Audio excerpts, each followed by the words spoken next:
Good evening, ladies and gentlemen. Welcome back to another episode here on African Confessions. So there is a message that we received via our WhatsApp number. The message reads like this. Hello, how are you? Can you please post my own story? It is anonymous.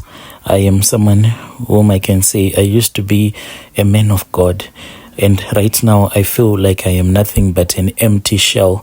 I am an empty shell of my former self. I can even feel that the glory that was once bestowed upon me by God Himself, that glory has since departed from my body. And people, they only respect me because of my past. If only they knew the sin that I have committed, maybe people will learn to stay away from me so that I can focus on myself and focus on my redemption. Each and every day I cry unto God because of the things that I did, the sins that I committed.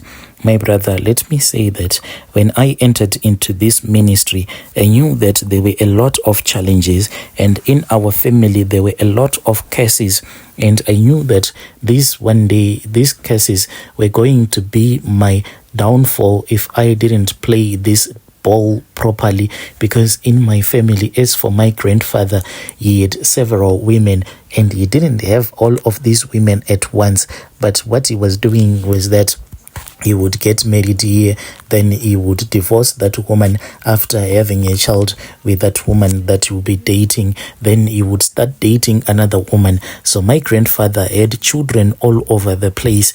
Even after I had grown up, when I started to understood the things of the when I started to understand the things of the Spirit, this is what I then decided to do. I told myself that I was not going to follow in my father's footsteps. Rather, I wanted to follow my own path, and I didn't want to follow on the footsteps of my own father, because my father as well, he was a womanizer. He has countless children. Some of them, they have came to me because they found out that I had my face all over the newspaper. So when they looked at the surname and when they started to remember what their own mothers told them, and they then contacted me, all of them, I have been in communication with them, but I also fell from grace. I guess that this thing of family curses, it does exist. It was said that my own grandfather, when he got married the first time, he got married to a woman who was severely crippled, and he did this because the father had a big piece of land, so he only wanted to benefit, and he never loved that woman whom he had gotten married to. So when this woman then fell pregnant, because of the way that she was crippled, this then threatened her own life. And even though this woman was in desperate need, my own grandfather then got married again, and he even thought of it as a better plan to chase away this woman who had fallen pregnant for him, and at the same time she was a crippled woman. After my grandfather had kicked this woman out, then this woman returned back to her people. They came and they placed a curse on my grandfather, because it was said that my grandfather had convinced this woman to change all the title deeds. So what was on paper, that is what the police dealt with. That is how my grandfather managed to swindle this woman from that piece of land that had been granted to her by her wealthy father. So they just placed a curse on my grandfather that this thing was going to follow him throughout the days that he would have been given by God to live, as well as his offspring.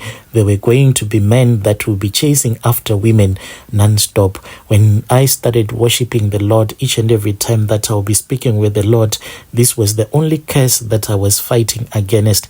I didn't want to be like my father, and I didn't want to become like my own grandfather. And it seemed as if everything was going according to plan, because I actually went to Bible school. This was in America. Whilst I was there, I managed to have a lot of connections, and when I came back home, I then started my own small ministry with the help of my American friends that were sponsoring me. Quickly, God started using me, but with time, that family curse started following me, and it followed me, and I was fighting against this thing each and every time when I would be standing in front of the church and giving the congregants a word that God would have given to me as I will be preaching. My eyes will be fighting with my spirit man, because when I would look at the beautiful women in my church, I would always find myself lusting after them. But I knew where this spirit was coming from, so I will keep on fighting with that spirit until one day, my brother, this thing, when it happened, I was not even expecting it. There was once a man.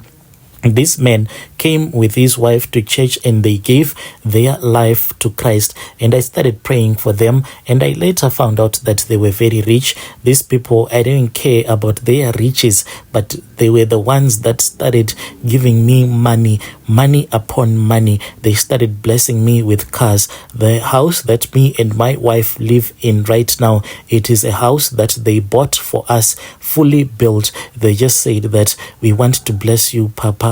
This is what the Lord has told us to do.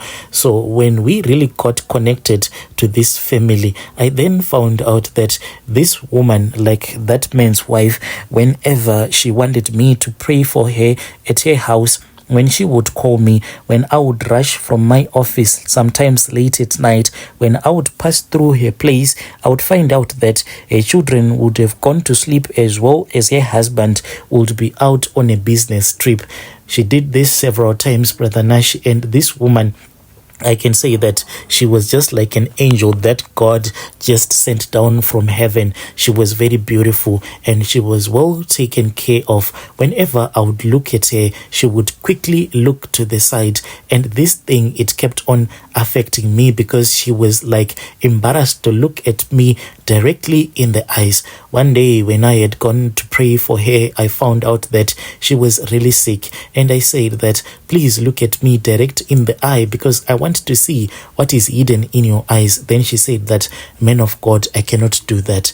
And when I said, why can't you look at me directly in the eyes? She then said that, man of God, it is a sin for me to look at you directly in the eyes because I have feelings for you. And when she said that, I felt as if a ton of bricks had just been smashed on my body. I totally lost control over this woman. I kept on shaking as I was sitting just on that couch that was on the opposite. I kept on shaking as I was sitting on the couch that was on the opposite side of where she was sitting. This lady, that was when she rose up. When she rose up, she came and she knelt right before me, and she said that, on my wedding day, I made this oath to my husband, but God, this is what I have decided to do. I have decided to break this oath because in my entire life, I have never had any feelings for a man like the feelings that I have for this man that is standing right before me. This is my soulmate, dear God.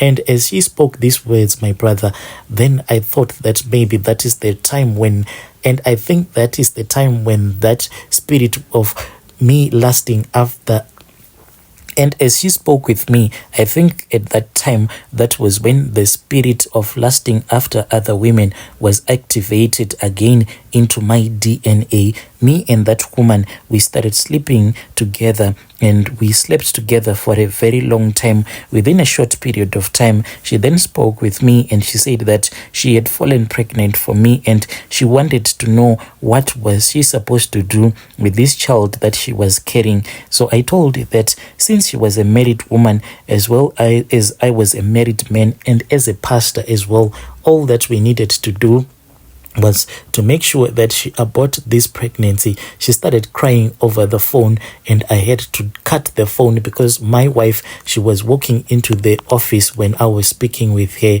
and she started texting me a lot of messages, and she said that the reason as to why I had cut the phone whilst she was still speaking with me, it was because I had seen that she loved me, desperately loving me, and she was going to do whatever to make sure that I was going to become a husband. She even said that with the money that I have and with the money that I can get if I divorce my husband, you can name any country where you want us to go to, any country that is not in Western Africa. We can just go wherever you want, then we can start afresh. Let us go and start afresh, please. I do not want to remove this pregnancy because this connects me to you. But I was scared, my brother. I kept on speaking with her, and each and every time that I would speak with her, I would delete the messages. But it then reached a point whereby I thought that if we continued doing this, her own husband was going to find out, because sometimes she would text me somewhere around 12 or 1 a.m. When I would ask her why she was texting me late at night, she would say that I can't control myself. I keep on thinking about you. Or she would tell me that she was on the internet looking for any other country where we could relocate to. And this was now getting risky for her to speak with me whilst her husband was fast asleep. I then thought of a plan. Since she didn't want to have an abortion, I then said that, can we at least go to a native doctor, because already we were so much involved in sin. God was out of the picture. And when I told her that let us visit a native doctor, and that native doctor can actually tell us what to do if this relationship of ours, if it is going to work out for the best. And she was pleased by this idea. So I then went around looking for a native doctor, since she said that she was scared of being around native doctors. I then found out that there was this other powerful pastor as well who was using a native doctor. He is a man who knows most of my darkest secrets. I spoke with him after I had fallen out of grace with God, and he told me that there was this other native doctor. This native doctor of his was like part of the family. So anything that I was going to do with him, then it meant that we were not going to let this secret out, because that man has assisted a lot of people that are men of the cloth. I told him that this was the mistake that I had done. He then requested, and he said that, why don't you just have her killed? And I was scared of the plans that he was telling me. This man, my brother, he convinced me, and he told me that all that we were going to do, we were just going to speak with that native doctor so that he can see into the future if me and this woman were going to be married, if the gods were going to favor our union. But this man, he then spoke behind my back with this relative, and he spoke with that man that what was supposed to happen was that this woman's spirit was supposed to be taken away from her, and she was supposed to be dedicated to the gods, because she was going to reveal the secret, because this man trusts no women at all. Any woman that he has done a sin, any woman that he has committed a sin with, they all die, because of this thing of them dedicating their souls to the gods and the devil as well. So me and that woman, we then went, we were actually accompanied by that pastor. That woman was even surprised that this man of God actually visits a native doctor. When we arrived there, I had been told to bring 2 of my pictures and 2 of the pictures of that woman that I was dating. I then secretly gave these pictures to that pastor friend of mine, and he told me that he had successfully left those pictures at the shrine. My brother, after we had returned back from the shrine, that was when that lady called me, and she told me that she was bleeding. She was bleeding heavily, and I asked her if her husband was at home, and she said yes, he is at home. I then said that, why don't you tell him that you had a miscarriage? She said that she was scared because the dates when she fell pregnant for me, they are not the dates when her husband was at home. So she was scared to explain anything to her husband. So feeling sick like that, she went to bed, and she said that she was just going to put some sanitary pads. Maybe when tomorrow comes, everything was going to be okay. But I don't know what happened, because late at night, that was when the husband called me. When the husband called me, he said that, please, Papa, come here. For my wife, when I looked at her, when I turned around, when I heard that there was a noise that was coming out of her, I then looked at her and I saw that there was white foam that had formed at her mouth, and she can't speak anymore. Her eyes were still opened at that time and she was not blinking.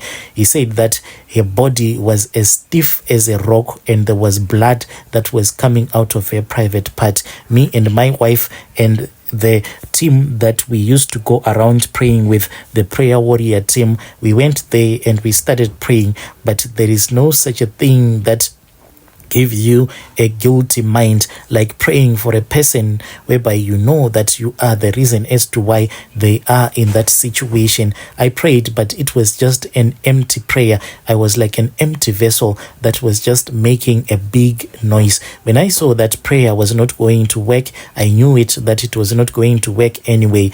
I then said to the husband that it was time for him to call the ambulance, for God had promised me that all was going to work out in his favor. But already, my brother, I had heard whispers in my voice, and these were demonic whispers that were telling me that there was no hope. This woman's soul had already been taken and she was now staying at that shrine, at that native doctor's shrine. So after the man had called an ambulance, when we rushed to the hospital, I then took him to the side and I told him that he had to prepare for the worst because God had spoken to me. And I then told that man that this was the time that God had set for his wife to exist on this earth, and God's time had arrived and she was going to pass away.